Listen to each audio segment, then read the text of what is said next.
Comment réaliser des pâtes fraîches maison?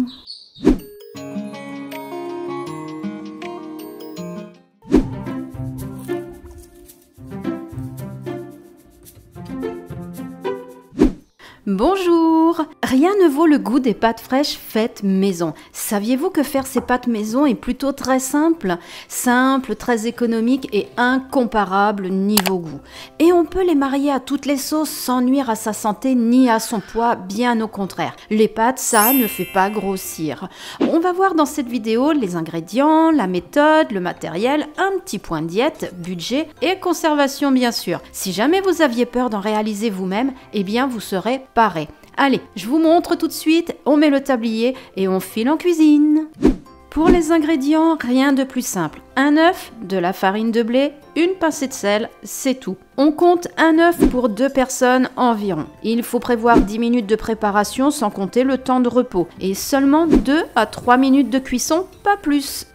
Côté matériel, on aura besoin d'un saladier, un rouleau à pâtisserie et un laminoir manuel tout simple. C'est la finesse et la régularité de la baisse qui fera la différence sur la texture et donc sur le résultat. Le rouleau à pâtisserie, c'est possible. C'est une option, mais plus épaisse, les pâtes seront plus pâteuses.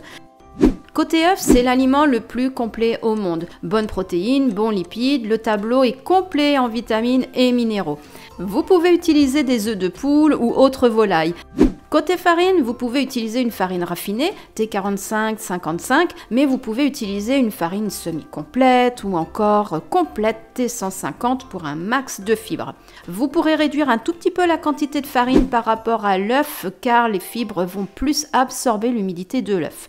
Certains utilisent de la semoule de blé aussi, mais personnellement j'ai abandonné cette idée par simplicité. Le principe de base pour les ingrédients, c'est le poids d'un œuf et le double de son poids en farine de blé pour une pâte qui se doit d'être bien ferme pour l'abaisser. Pesez vos œufs d'abord et doublez en farine. Dans le saladier, vous mélangez la farine et l'œuf avec une fourchette au début. N'oubliez pas la petite pincée de sel pour exaucer les saveurs. Vous poursuivez avec la main pour aller jusqu'à former une boule. Sur le plan de travail, vous phrasez avec le geste que je vous montre à l'écran. Cela permet d'obtenir une pâte homogène et lisse. On doit obtenir absolument une pâte ferme, avec un petit peu de résistance. Regardez l'empreinte de mon doigt. Plus souple, la pâte collerait à votre plan de travail ou à votre laminoir.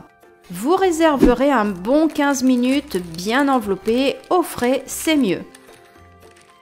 Après le repos, vous commencerez par abaisser grossièrement avec le rouleau à pâtisserie, sinon jamais cela ne rentrerait dans votre laminoir. On va abaisser progressivement en avançant dans les niveaux. De 1, ici je passe tranquillement, ensuite je fais un repli pour avoir des bords bien droits.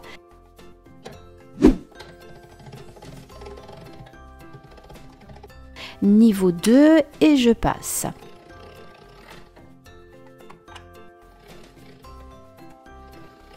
Vous irez vous aussi jusqu'au niveau 6 ou 7 selon ce que vous souhaitez réaliser. Vous pouvez alors utiliser une bande pour faire des lasagnes. Ici on a donc fini, il suffira de garnir un plat. Vous pouvez aussi utiliser une bande pour former des ravioles ou encore des agnolotti dont la vidéo est disponible sur la chaîne. Vous pouvez aussi utiliser l'autre côté de votre laminoir pour découper en spaghetti, tagliatelle ou la forme que votre laminoir vous permet de réaliser. Pour la cuisson, dans une marmite à eau bouillante, on plonge les pâtes, ça refroidit un petit peu le bain. Il suffit environ d'attendre 2 à 3 minutes que l'ébullition reprenne et que les pâtes remontent en surface. Côté diététique, vous pouvez marier vos pâtes fraîches avec différentes sauces, des légumes, tomates, oignons, des champignons par exemple. Les pâtes fraîches sont rassasiantes. Cela signifie qu'elles nous nourrissent de manière satisfaisante, tant sur le plan physiologique avec leurs bons nutriments que sur le plan psychologique. Manger quelque chose de bon tout en sachant qu'on a pris le temps de le préparer ou d'économiser renforce ce sentiment de satisfaction et contribue à diminuer les envies de manger. Dans mon programme Autonomie, j'aborde souvent les concepts de faim, de satiété et les principes qui influencent nos envies de manger. Je vous encourage donc à vous renseigner si vous aviez besoin. Côté budget, mes pâtes fraîches me coûteraient 1,90 € le kilo si j'achetais les œufs, mais ce n'est pas le cas. En magasin, selon les régions, les pâtes fraîches peuvent être vendues entre 3 et 6 € le kilo. Mais si vous avez des poules et des œufs, ne vous posez même plus la question, vous êtes gagnant.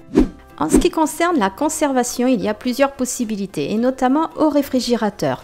Emballez-les soigneusement, bien hermétiquement. Cela évitera qu'elles ne sèchent et qu'elles ne prennent les odeurs du réfrigérateur. Votre réfrigérateur doit être à plus 4 degrés. La durée de conservation est alors 24 degrés car on utilise des œufs crus. Il est également possible de congeler les pâtes fraîches. Je vous recommande d'étaler les pâtes sur une plaque en une seule couche et sans qu'elles ne se touchent. Une fois qu'elles sont bien saisies par le froid, vous pouvez transférer dans des sacs de congélation et là pareil, vous fermez bien et vous éliminez le plus possible de l'air. La durée de conservation au congélateur sera à peu près de 2-3 mois. Pour les utiliser ensuite, il n'est pas nécessaire de décongeler vos pâtes fraîches. Vous pouvez tout simplement les jeter dans l'eau bouillante, simplement, et cela demandera 1 ou 2 minutes de plus pour que l'eau remonte à ébullition. En ce qui concerne le séchage à la maison, c'est plutôt une technique que je ne conseille pas forcément puisque nous utilisons des œufs crus.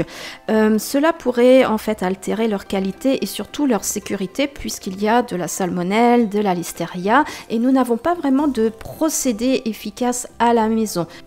Voilà, nous avons vu tous les points importants autour des pâtes fraîches. Et vous l'avez vu, faire des pâtes fraîches maison, c'est simple et très économique. Alors lancez-vous. Je vous encourage à tester et à me faire un petit retour sur le goût ou tout simplement à vous perfectionner si vous avez déjà tenté l'aventure.